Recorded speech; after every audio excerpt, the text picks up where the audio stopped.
TG Geeks, episode 143, November 13th, 2017. Stuff, and more stuff.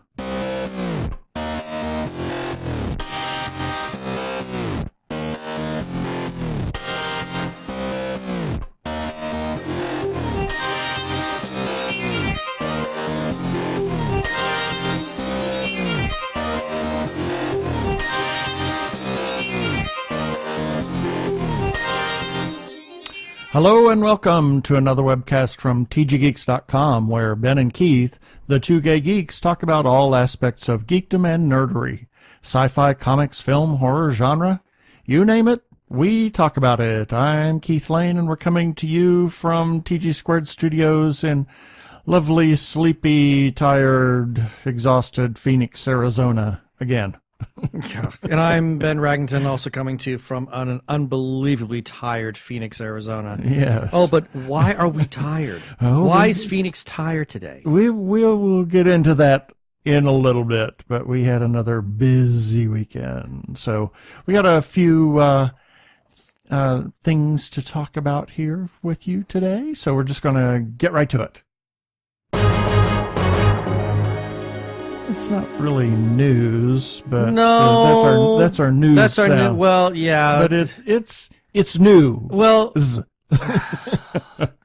it's a conversation point, is what it is. Yeah, it's a conversation. For anybody who was looking for us at Phoenix Comic Con Fan Fest, well, sorry to disappoint, we didn't go. We something happened. Something happened. Yes. Friday afternoon, about 4:30, I was perusing Facebook while Ben was finishing up his work here. I was telecommuting. I telecommute in the afternoons for the last hour or so, and I ran across somebody had posted the first running of the Christmas Fantasy Parade at Disneyland. Was that a Facebook Live video? Yes, I believe it was. Somebody posted, and then Jeff Gordon reposted Which it. Would have been right around time, because you came into the office and it was about 4:30, so it must have. So that would have been the 1 o'clock parade, because they got one. Unless it was a couple hours old. Unless it was the 3:30 parade, which I couldn't. Maybe that's the one. Who knows? Anyway, but it was one of the. They started it. They started their Disneyland started their Christmas celebration on November 10th, which is Friday. And I was listening to it, and I walked in. And I heard this noise, and he said, "What's that?" I said, "What is that?" And you looked at me with it was a forlorn expression. You went, "It's the first Christmas parade at Disneyland of the season," or something to that effect. And I went, "Oh boy, oh boy," and as if anybody, may not shared it with everybody, but not everybody. In the past, if you've been listening to the show since the beginning, you know that we're big Disney freaks, and we were a little distressed whenever they raised the price by $200 for the annual pass, and 2 years closed ago, a third of the closed park. a third of the park.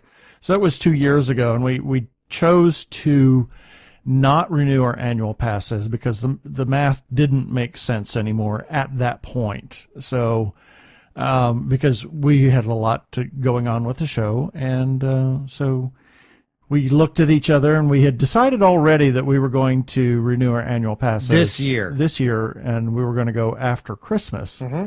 And we looked at each other and kind of got a little teary-eyed, and you said something like, "I could go now." Yeah. And I thought, oh, you had to put that thought into my head now, didn't you? You had to get me going there. And then you watched more of the parade, much more of the video, and then you looked at me after you said, "Okay, I think I'm okay now. I'm okay now." And my response was, "I'm not." So we talked about it, and then we agreed by 5 o'clock. Yeah, we had agreed that we're gonna go drive over to Disneyland that night, and we were out of the house by 5:30. Yeah. So within an hour, we had made the decision to go to Disneyland and got out of the house. So it was tiring because we'd worked all day and gotten up very early, and we got in around 11 o'clock, midnight here, into the hotel. Yeah. and got up and went to Disneyland and renewed our annual passes. And as anybody knows us, we have always referred to Disneyland as our healing place, Yes. our place of healing. Where we could just go in, and we've been known to drive over there, go in the park, ride the train around a couple of times, and leave. Yeah, we have done that. We have done that. So it's not unusual. There's something magical about that place that. Well, ever since the first time you went there with my family, it has always been something that just makes us feel completely whole again. Yeah. I mean, and I was thinking about it this morning, where we've taken vacations, we've done some really amazing things. I mean, just last weekend we were in L.A. for two incredible. film festivals and a private studio party. So people would think, oh, you guys are just having the time of your lives while doing this. San Diego Comic-Con, things like that. And while those are great, at the same time, I don't ever feel whole. Right. I feel tired. I feel happy with what we've done, but I never get it. I never feel whole or totally emotionally healed again. Yeah, there's just something people don't judge. It's our thing. So we have it really is. It's just about being in the park and soaking in the magic and soaking in all that Disneyland is, and not even and trying to get away from the craziness that is Disneyland, that can be Disneyland, because I mean we can buy into that craziness sometimes and just get so frustrated. Yeah, we've by being in the park. We've done the whole Commando thing. I mean, it's nothing new. But it truly is to just ride the train, enjoy the park, sit in the hub, listen to the music, and especially at Christmas time. Oh, my park is so beautiful at Christmas time. It's wonderful. It's just delightful. When did you first realize that Disneyland became a place of healing for you? Within a couple of years of actually going the first time routinely. Yeah, I think that's when we started getting the annual passes. Yeah, and we started going with greater frequency, that we realized that this is the thing that we just love to do to make us feel whole again when we're done. And has not been unusual for us in the past to just make that decision and just drive over there. Oh, we've done it.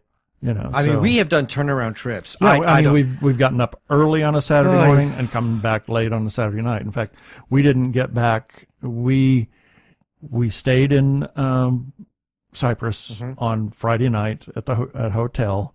Got up at a reasonable time on Saturday. Went to the park.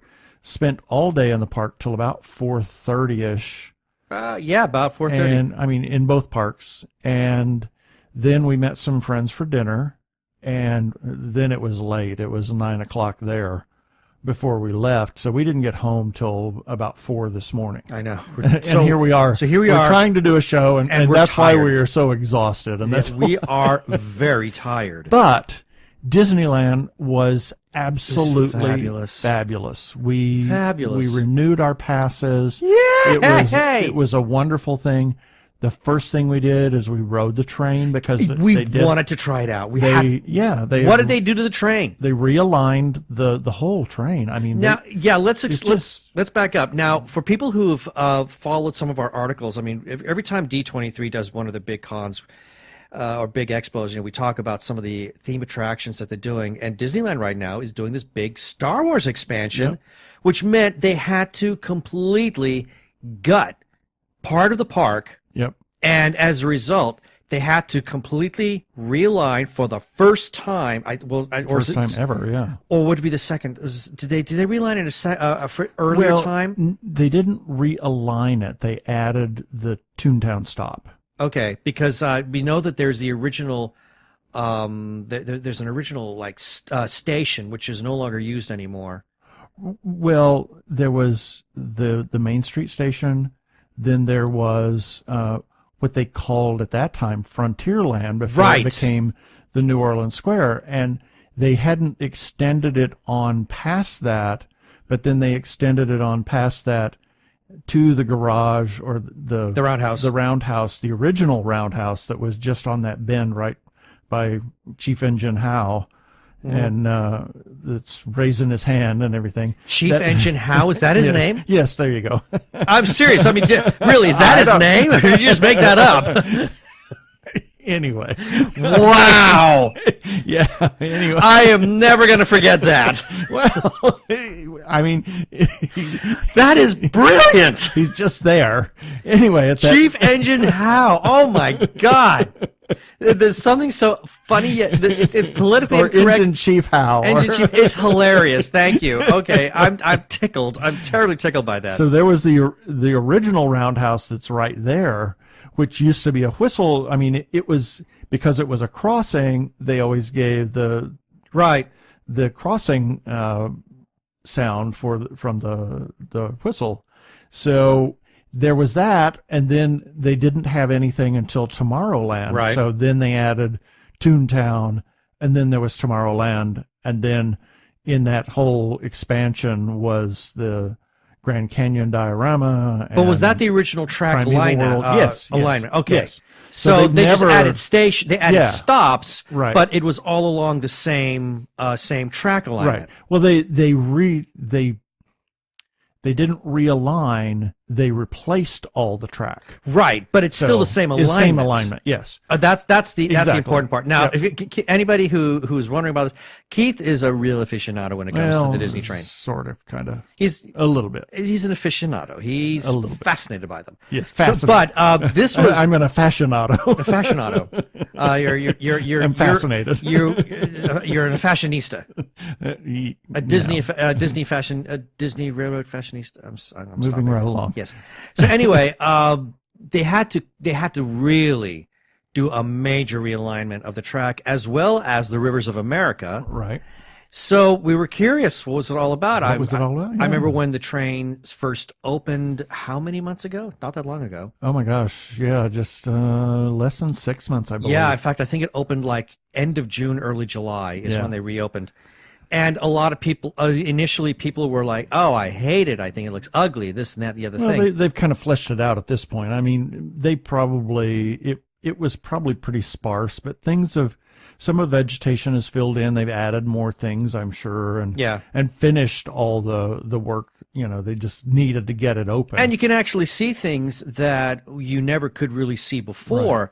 There's always this one display that you could only catch if you were ever riding the Mark Twain riverboat. Right, and it was. And now you can. It's the shaman telling a story. I mean, you could see it, but not very well. Distance, but you never really. Now you're going right by it. Right. And the train, it actually for the first time in Disneyland and Disney World history, the train actually, the track makes a bit of a left turn. A left bend, yeah. A left bend, which is unheard of. I mean, it's always made general right turns. So. Right, it's always been a circle. Yeah. Or roughly circle. Roughly, yes, it's an ellipse, but it's roughly circle-ish.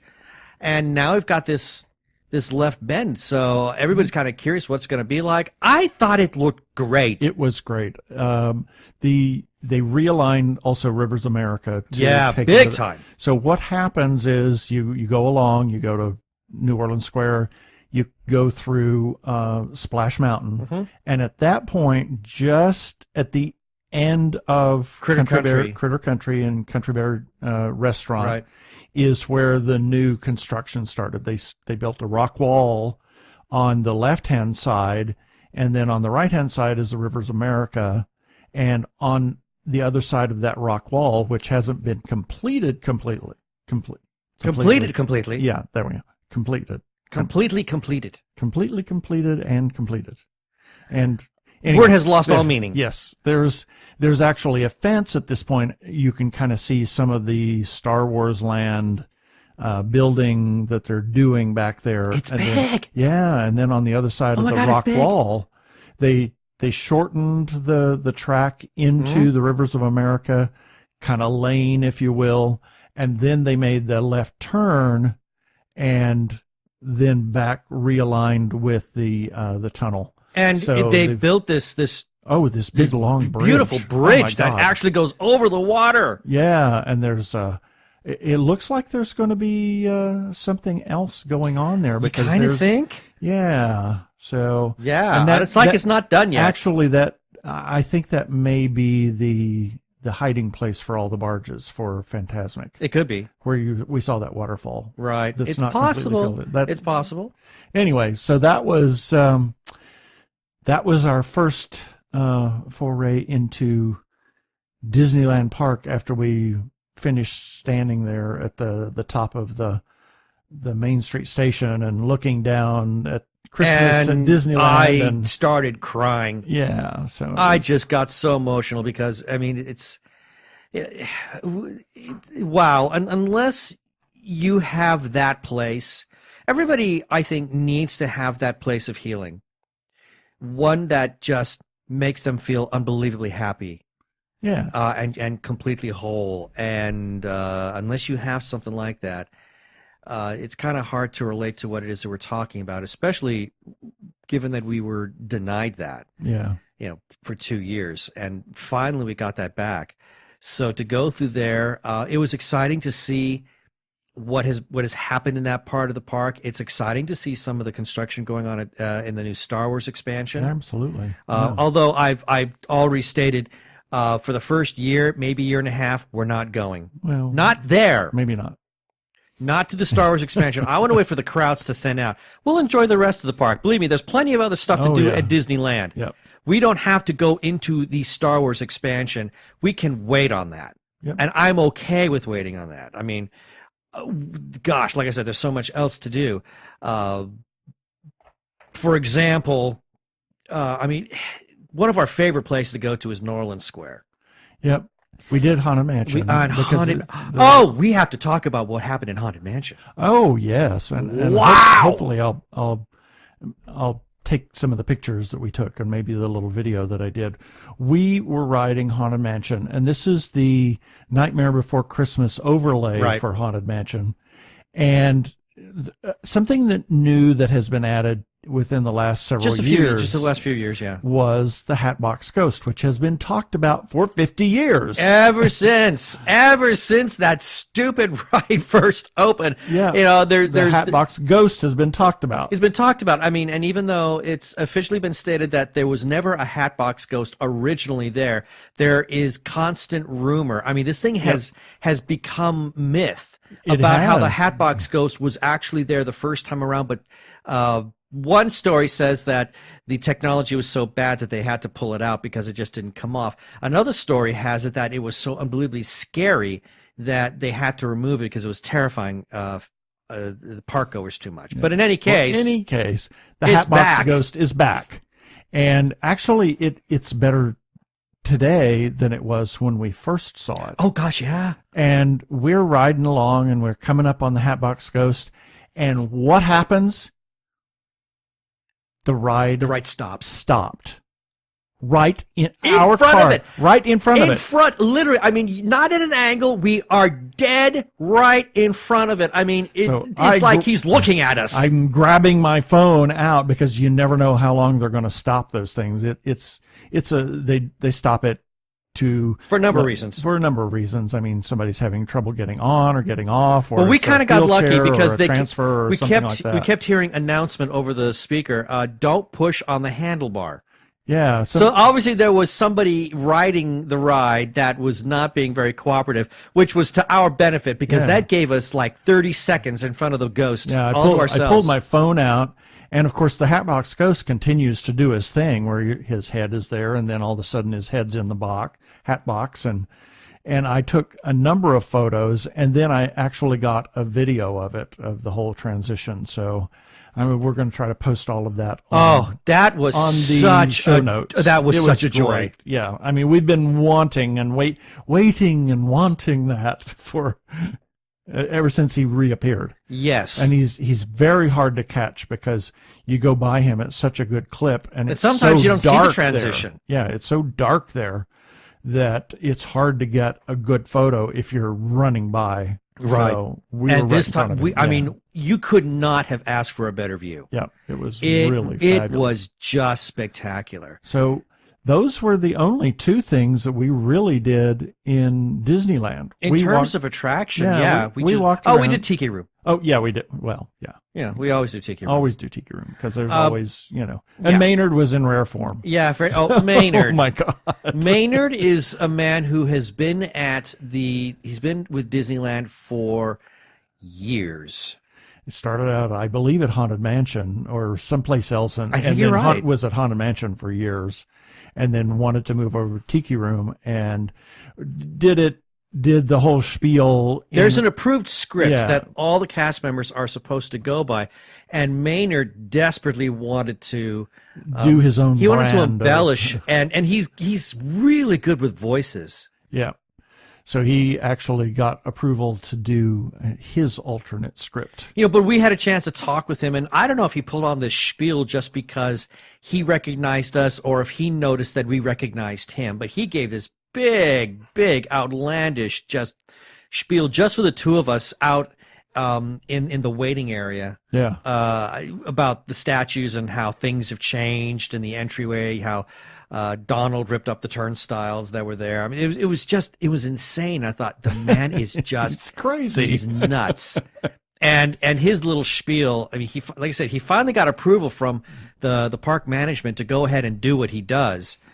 And it was hilarious. I mean, he got applause when it was over. I mean, because he's such a hit. Yeah, and then we actually we had breakfast in the park. Mm-hmm. We walked around a bit. We walked through the stores to see what stuff was there, and kind of waiting to see if a friend of ours that works in Disney Gallery was going to be there, and then we watched the parade, which is always wonderful. I mean, we've seen it a dozen. Several dozen I've times. lost count the number of times I've seen it. But it was a lot of fun. And they added some new things this time. There were one or two new items that were there. Yeah. So that was wonderful. And then we made our way over to Disney California Adventure. Yeah. Oh boy. They have Festival of the Holidays going on through January the 7th, which is the DCA or Disney California Adventure West Coast sip and nibble, if you will. Yeah, not sip and nibble, but it basically that's the mice chat. That's the mice chat. Yeah, but it's a food and wine. Food and wine, yeah. So they have the West Coast Food and Wine Festival, beers and foods and whatnot, all in the Golden Vine area. Right, and quite a good showing of good stuff. turnout. I mean, I was pleased. Yeah, and then. Oh my. Well, we kind of made our way over to something that, this has been something of great controversy. Yes. And that was the complete do-over of the Twilight Zone Tower of Terror into Mission Breakout. Now, I will admit, I was horribly against this idea. I thought it was a terrible idea. I understand why they did it.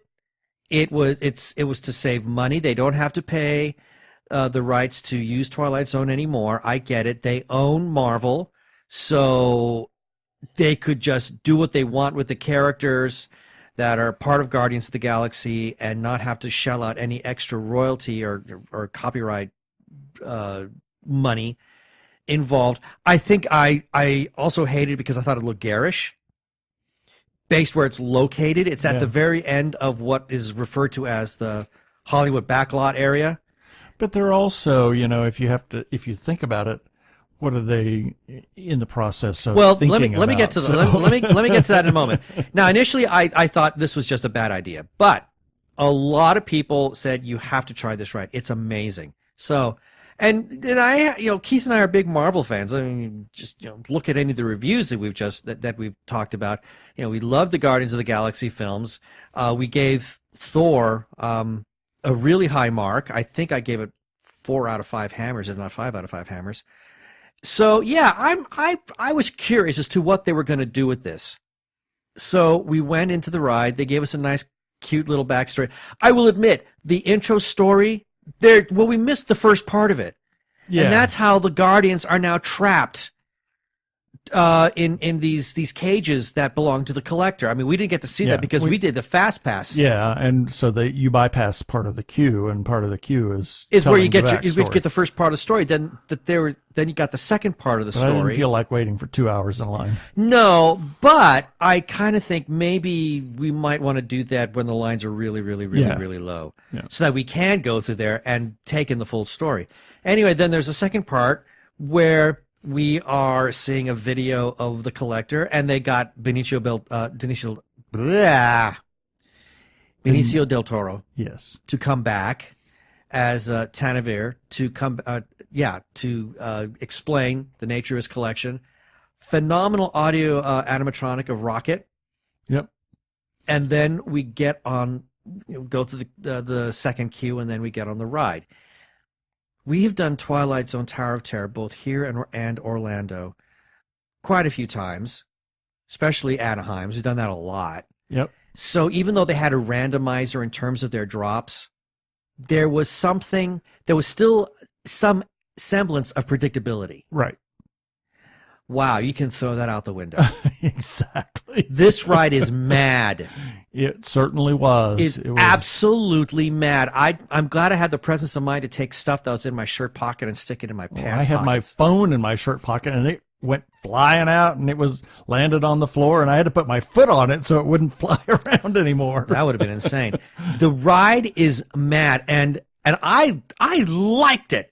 Yeah, it was fun. It was liked great. it a lot. I mean, and the moment it gets going, I mean, they're kicking right into some of the great music from the first film at least.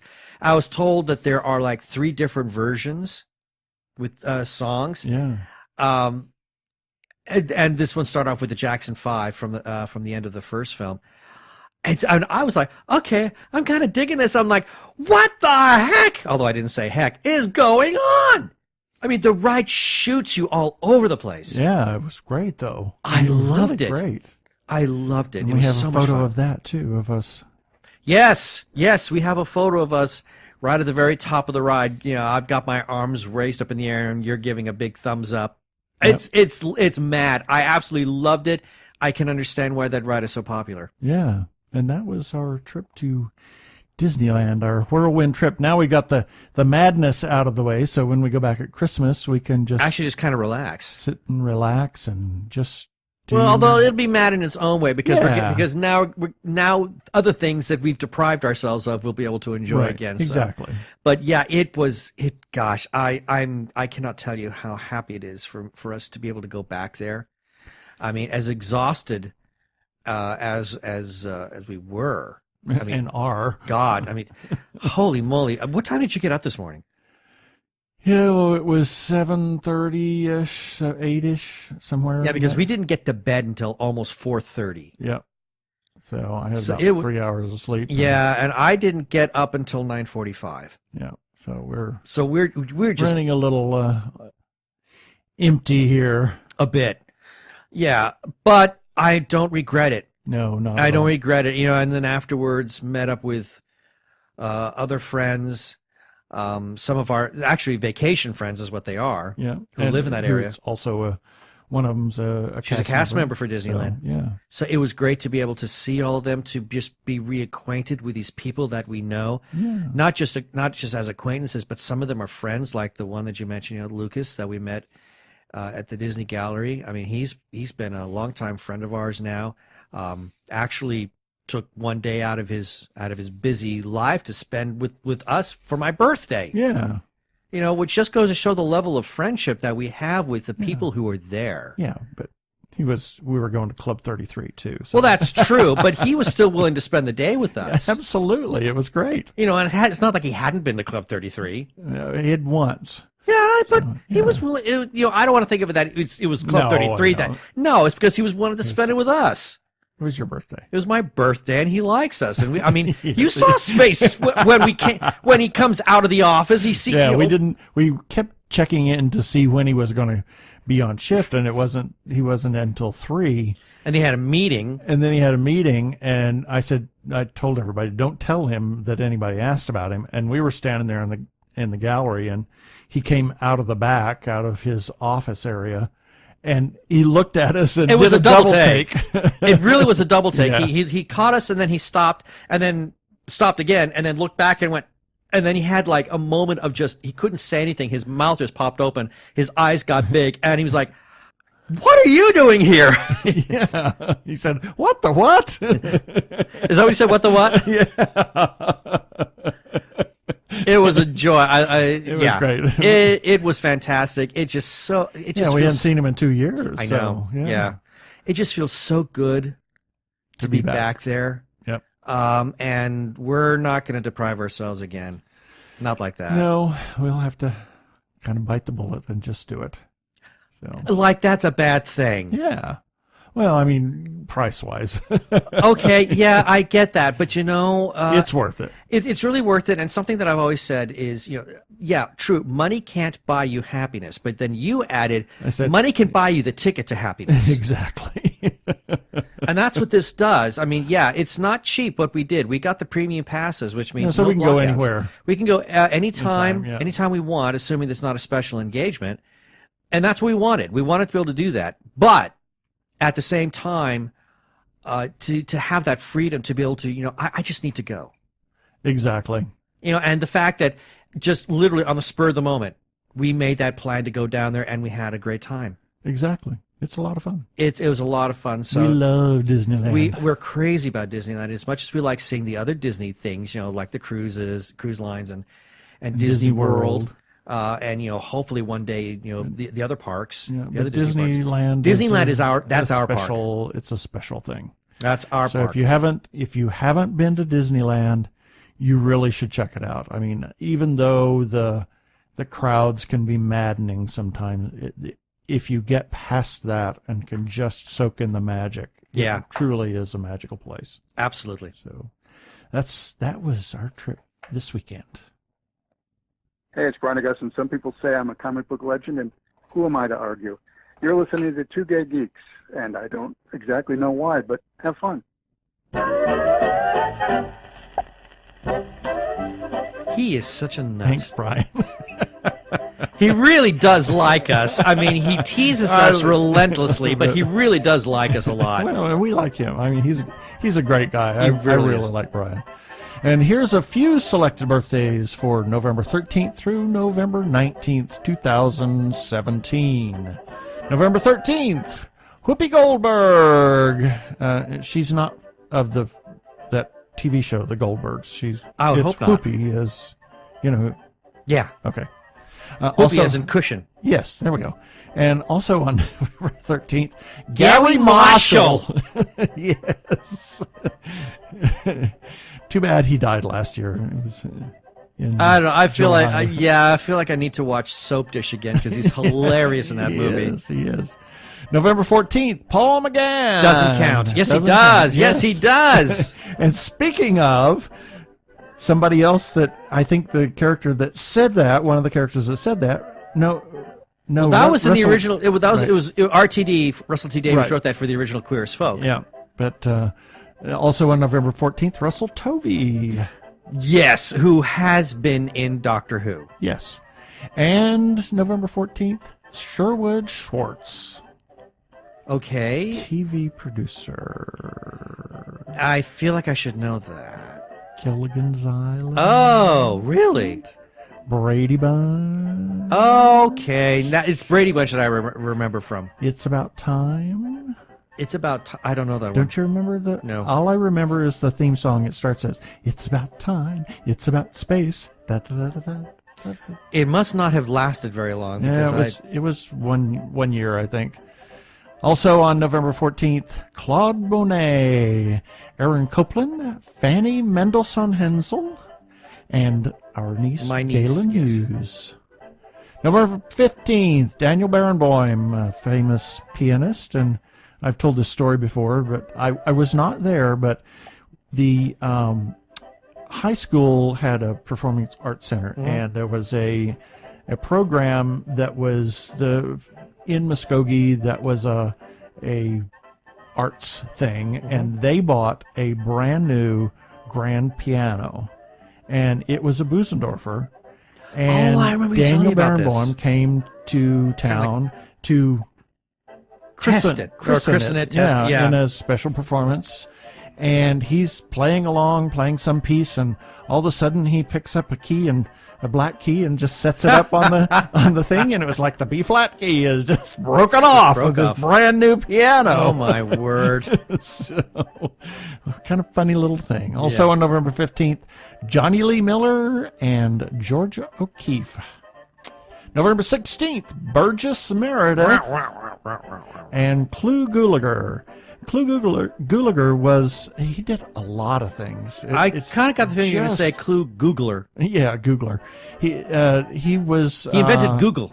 Return of the Living Dead. Oh, a producer? No, he's been in. An actor. And in his later years, he started featuring in horror schlock films, but some of the things that he did... You say in his later years. I mean, what about the earlier years? He's 90. He was actually... where is it? Oh, gosh. I was looking at it. It was... go back to the thing here. He did... a number of films, The Last Picture Show. Okay. And he was in The Virginian, and he was Lee Marvin's sidekick in The Killers. He did Have Gun Will Travel. So he was a Western actor. He was a Western actor, yeah. He did, and then Untouchables as Mad Dog. And then he was offered Billy the Kid in The Tall Man from 1960 to 61. Offered? He played. Oh, he did play? Okay. They only did it for 1 year because the censors decided that making Billy the Kid a hero was not the thing that you wanted to do. Yeah. The only reason I put him on here is because growing up, I remember, there was, the little clique of older ladies in town. Right. Oh, Clu Gulager and blah, blah, blah. And I didn't realize he was a heartthrob? He was actually born in Holdenville, which is... And his family and his father moved to Muskogee to practice law. Okay. So he's actually has a connection, and he was also a cousin of Will Rogers. Okay. So, interesting little thing. And then it said in his later years, he finally... Return of the Living Dead, and it was... a number of 70s and 80s people that were in the 70s and 80s in some of the older TV shows found B movies as an outlet for acting. So, okay. And his son has actually done a couple of B movies. So it's kind of interesting little thing. So there's a little brush with fame there. November 17th, Martin Scorsese, RuPaul, Danny DeVito, and speaking of William Bonney, a.k.a. Billy the Kid. Rock Hudson and Lori Meningay. Happy birthday, Lori. Yeah, happy birthday, Lori. November 18th, Alan Moore. It's our crazy Uncle Alan. Yeah, and Stephen Moffat, Alan Dean Foster, Eugene Ormandy, famed conductor, Carl Maria von Weber, who is... a composer, and Zach Noe Towers. Speaking of Alan Moore, I had the opportunity to actually watch The Killing Joke, which is his story. Mm-hmm. Wow. I mean, as insane and as just nuts as Alan Moore really is, the guy is just one freaking great writer. Yeah. But then we recently saw V for Vendetta, yeah. and that's also his, and that's a story that I just love to know. Absolutely, yeah. November 19th, Jodie Foster, Calvin Klein, and Eleanor Audley. Don't recognize that one. Really? I swear, Eleanor Audley. Yes. She was the wicked stepmother. Ha. She was also the fairy godmother in Cinderella. Her voice, and there was another one, and I can't remember what it is offhand. So okay, that's who Eleanor Audley is. Okay, she's a famous voice actress, and that's it for the birthdays this time.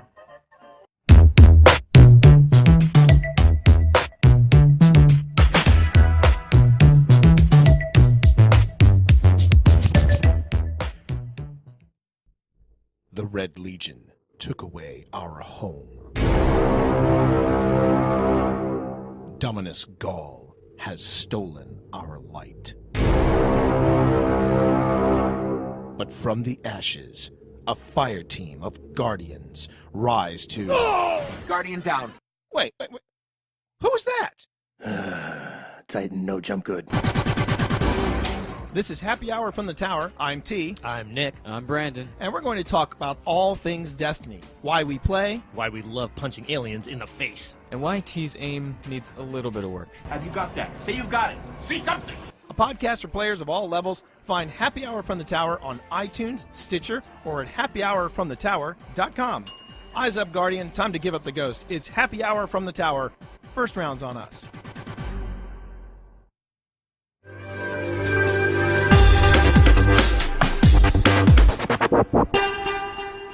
Go give a listen to T and his buddies over at Happy Hour from the Tower, a Destiny podcast. Now, Eleanor Audley actually was starting Green Acres. She was Mother Douglas. No kidding. Yeah, and also a number of other things. I just looked her up here. So she had quite the career going way back. It's a lot of entries. I saw Ichabod and Mr. Toad, Ichabod and Me. No, so yeah. So lots of stuff. Wow. So that's it. So now we're going to talk about some other things. Other stuff. To go along with the stuff and stuff. Right. And that's not to be confused with the Stuff and Stuff podcast that Jonathan Latt and... and Rob Moore? Rob Palmer. Rob Palmer did. Yeah. Their Stuff and Stuff podcast. Yeah. This is just stuff, and more stuff that we're doing here. So, well, here's some stuff. It's just a bit of feedback. And starting, actually, most of it's from episode 142. Just a quick little feedback we got from Patricia Chica for our weekend down there. And she simply wrote, "Thank you so very much, TG Geeks." yes. So we thank you, Patricia, for opening doors for us and for including us into some of the fun and festivities with everything going on down there and film festivals and all of that. And then and last week, one of the birthdays was Hedy Lamarr. That's Headley. Well, in this case, it's Hedy. Oh. And we got a response from Hamish Downey. And he writes, "Hey, guys, I'm sure someone else has already said this, but if not, then I will. Hedy Lamarr helped to invent frequency hopping. It's a technology now used in Wi-Fi." You know, I knew that, but I had forgotten it. And it was not Kevin Flynn that came up with that. It was Hedy Lamarr. Well, we addressed that. And it seems that she also helped invent aerodynamic wings. Who knew this? I mean, wow. Yeah. That's amazing. I knew about the Wi-Fi thing, but I didn't know about the aerodynamic, that. Yeah.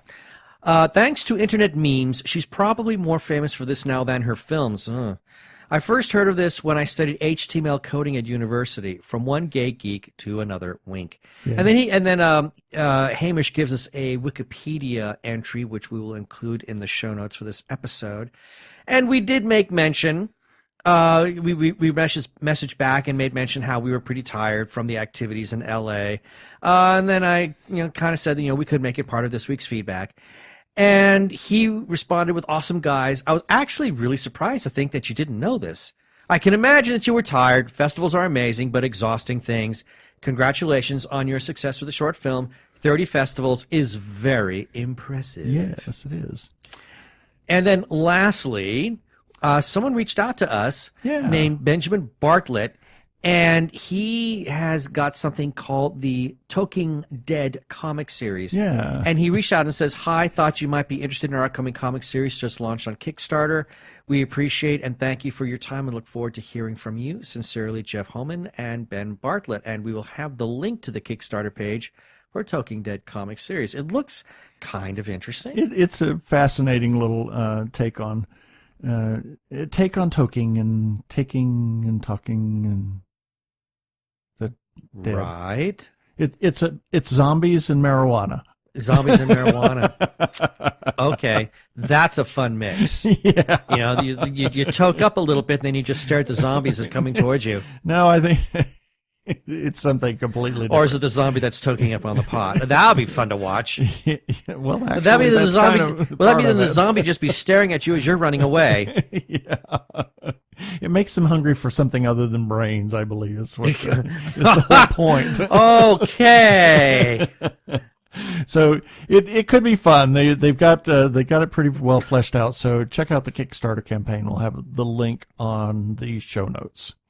And thanks to everybody that comments on our episodes and on our articles.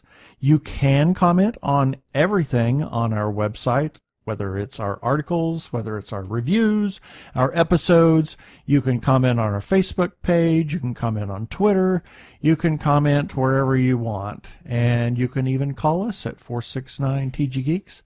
It's 469-844-3357. Leave a message for us, and we'll play it on air. And please play nice. Thank you. Yeah, baby. They're like two gay geeks. They're together, you know. They're two gay guys, and they're geeks. Is that okay?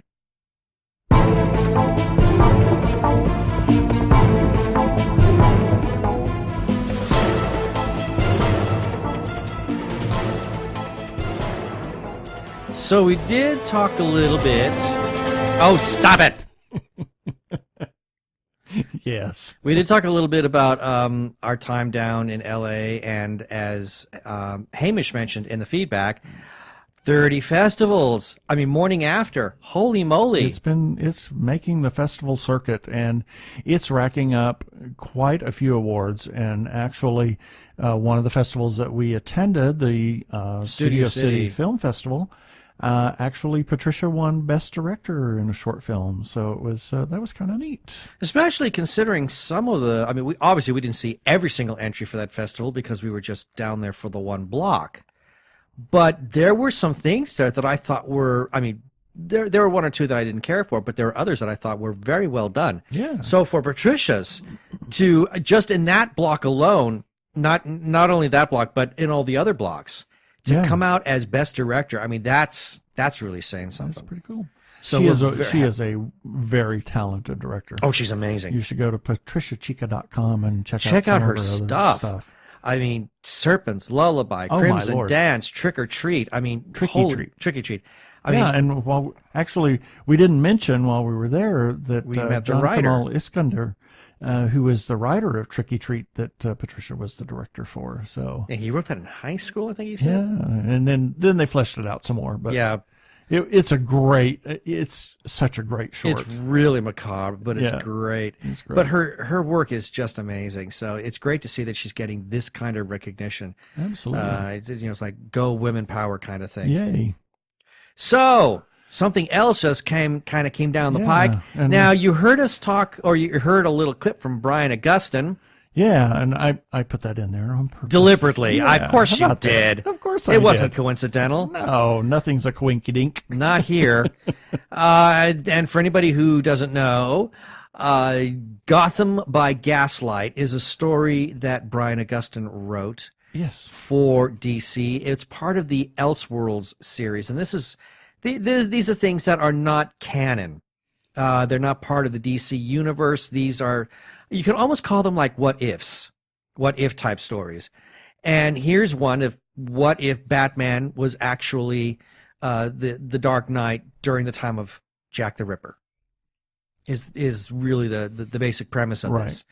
So there's a comic book that is out that was written by Brian and illustrated by somebody else whose name I don't recall. And then there was a sequel that was also commissioned out of that. And it all falls under Gotham by Gaslight. So when it came time for Warner Brothers to look at doing another feature, they kind of, asked themselves around. I mean, they had done, oh, good grief. They're looking at another Batman feature. So then someone said, well, why not do this one? Why not do Gotham by Gaslight? Which, of course, I'm sure make Brian terribly, terribly happy. Yeah, and we interviewed him in episode 131. So okay, we'll have the link for that interview in our show notes as well. We talked a little bit about Gotham by Gaslight, but we talked more about his career. More about his career, but we do touch on Gotham by Gaslight. I mean, that was the impetus for wanting to talk to him, Right. because the deal had just been signed that they were going to do this and make that the next direct-to-video feature. And there is a trailer. Yeah. It was released. It was released on Friday. So we will have the link for that in our show notes. We'll also have the actual story. We're going to run the story on our website for that. But basically, it is The Dark Knight versus Jack the Ripper, and I will say it looks great. Yeah. It is receiving an R rating because it is violent. Right. Well, the comic is fabulous. Oh, it's fantastic. The story and the artwork is just wonderful, and then seeing the artwork on that trailer looks great. They've done justice to it. I dare say they're going to flesh it out. Yeah. They'll probably really develop the characterizations, especially with that of Bruce Wayne. It looks absolutely amazing. I'm really excited about it. And for anybody who's already wondering when is that going to be out, right now there's no official release date. All we know is that it's due out sometime in 2018. Yeah. But the trailer looks fantastic. We will have the link for that in our show notes. So keep your eyes peeled for that. Exactly. Then, lastly, we finally finished. I know we're a bit late, but, you know, we're kind of busy. We finally finished Stranger Things, season 2. Oh, wow. It was incredible. It was another wild ride. That was a fabulous ride. I just want to talk on, excuse me. I want to talk on one thing that I don't know if a lot of people are really addressing. I want to talk about the quality of the acting. Oh my God. Those kids are fabulous. They really are. They are really, really solid actors. Yeah. I mean, they're amazing. Yeah. Wow. You see, you see little slips here and there, but for the most part, they're very well rounded craftsmen, shall we say. When they need to turn on the intensity, they do it. Be it anger, fear, sadness, love, it doesn't matter. I mean, snarkiness. I mean, they are fantastic. Yeah. And the one thing that I really liked about this particular season is that it felt so Lovecraftian. Oh yeah. Oh, you think? Very Lovecraftian. Oh yeah. It was more so than last season. Oh, last season not so much Lovecraft. This year, very Lovecraft. Oh yes. I mean, that might as well have been Cthulhu that we were talking about. Yep. In fact, I think it was, to be perfectly honest. It's certainly possible. Well, they pull out. I mean, without giving spoilers, I mean, they try to attach a name to this shadow thing. And if anybody who doesn't know what the shadow thing is, all you got to do is find any Stranger Things poster for season 2, and it's there. Right. And then they pull out a D&D book. Yep. And they apply that creature to this shadow demon or whatever it is. And I remember I did a freeze frame. I said, "Can you say Cthulhu?" Exactly. I mean, it really looked like an elder god. The Mind Flayer. Yeah, the Mind Flayer. It had that elder god kind of aspect to it. Yeah. I loved it. Yeah. I absolutely. It was great. And Sean Astin was great in his part. Gosh, talk about really being played. I had totally different expectations for him, and he really came off as just such a hero. Yeah. He came off as a little smarmy at first, but, and then you kind of wonder, is he a spy? Is there an agenda? And then he does become a hero. Oh, so he's such a hero. Great. I loved it. I absolutely loved it. I can't wait. I mean, I don't know if there hasn't been any announcement for season 3. Yeah, I'm sure it will get a season 3. And unlike, assuming they can keep the story going. Oh, I'm sure they can. Was it the Duffer Brothers? Is that their names? Yeah. I'm sure they'll come up with something. And what I find fascinating is that a lot of Mike Menengay said that ending. Oh my word! How dare you? And you kind of thought, oh wow, I guess it's going to end on one mother of a cliffhanger. I didn't really see that as a cliffhanger, to be honest. Not in my head. It wasn't a cliffhanger. Not like we had after season 1. Right. That ended. I wouldn't exactly call that a cliffhanger, but it certainly ended with something terribly unresolved. Absolutely. I didn't necessarily get that sense this time. I think they probably did that because the decision had not been made. I mean, it could go either way. Yeah. At this point, they could drop it and it's good. Oh, absolutely. If they ended it, if that was it, I'd be happy. Yeah. Because that was a great way to stop it. Yeah, but if they get another season, then there's possibility. Yeah, exactly. I love Stranger Things, and just the nods to the 80s are so awesome. Oh yeah. Although there was somebody made a comment and says anybody that's done any kind of coding knows that in the 80s that a complete security system would not be written in BASIC. Oh God, no, not in basic language. No, absolutely not. Anyway, that's yeah, that was ridiculous. Yeah, but it's one of those. But things. it was but it's right up there with the first Jurassic Park. Yeah, exactly. This is Unix. I know this. I'm like, no, it's not. Yeah, exactly. That was not Unix. No. I know Unix. That wasn't it. Exactly.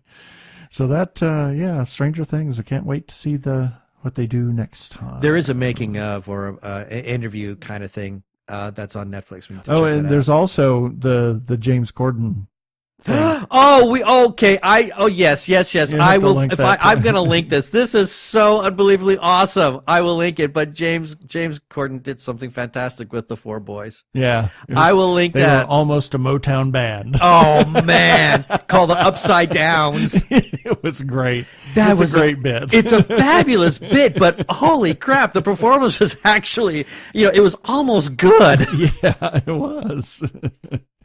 And that's it for our regular stuff. We got our follow-up items as always. Check our calendar for events, birthdays, cons, film festivals. If you have something you want to put on the calendar, let us know. Send us a note through the contact page, and we'll put it on there for you.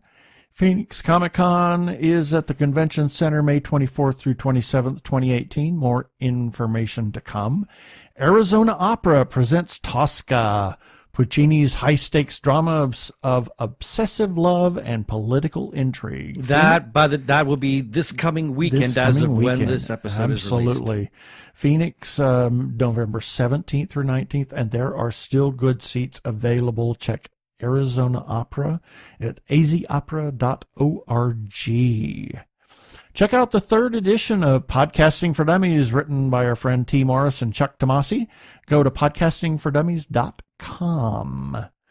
And as everybody knows, we talked about independent creators, Patricia Chica, who is an independent filmmaker, as well as the gentlemen that are doing Benjamin Bartlett and Jeff Horman, I believe it is. Homan, that are doing Token Dead. So if you see somebody that's doing a crowdfunding campaign or Kickstarter, Indiegogo, something like that, whether it's filmmakers, comic book artists, writers, please check it out. Consider supporting them. There's a lot of talent out there that doesn't get the fame and fortune, and they want to produce their thing, but they just need some money to do that. You can usually get involved for as little as $1. You never know, you might be part of something big. Right. Please support independent creators. Special shout out to both Doctor Who Talking Who and the Human Arkle. They both have their own little paperly newspaper thingies that they publish every day. Doctor Who Talking Who's is called the Doctor Who Fancast Guide, and the Human Arkles is the Arkle Times Post-Dispatch News.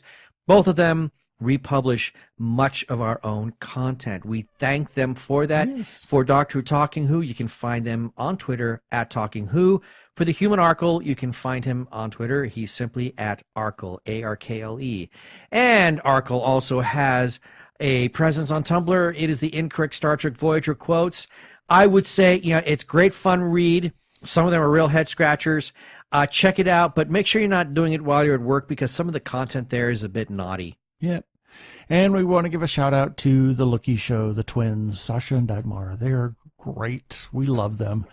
On Twitter, they are at Lookie Show, and most of their content is actually on YouTube. It's just look for Lookie Show.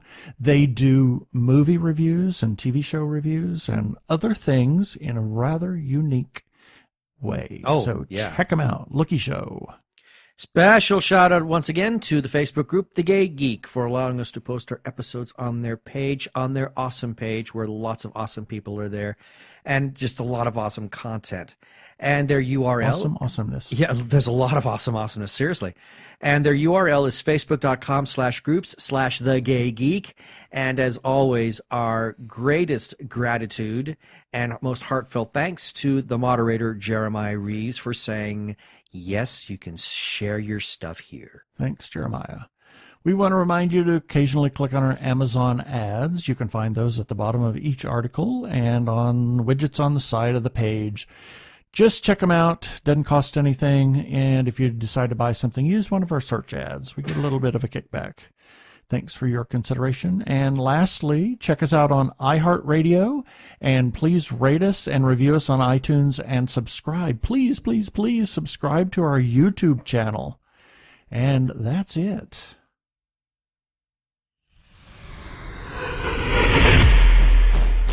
And up next week, we're going to have an interview, should cross our fingers that everything goes okay, with Carrie Merrill. She is the author of the Angel Blade series. Check it out on Amazon. You can get it in the Kindle shop. The Angel Blade series is a series of 3 books, but she has a very brand new release of a new book. So, is it part of the Angel Blade, or is it something totally new? It's totally new. She wrapped up the Angel Blade series, and this is a new book. So exciting! Check it out.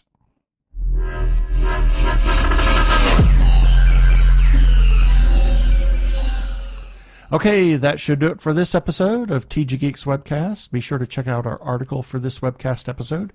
We'll have several links on the page of things that we talked about. And remember, you can comment on our Facebook page or our website, tggeeks.com, or you can leave us a voicemail at 469-TG-GEEKS. That is 469-844-3357. I'm Keith Lane. Thanks for listening. I bid you peace. Cheers.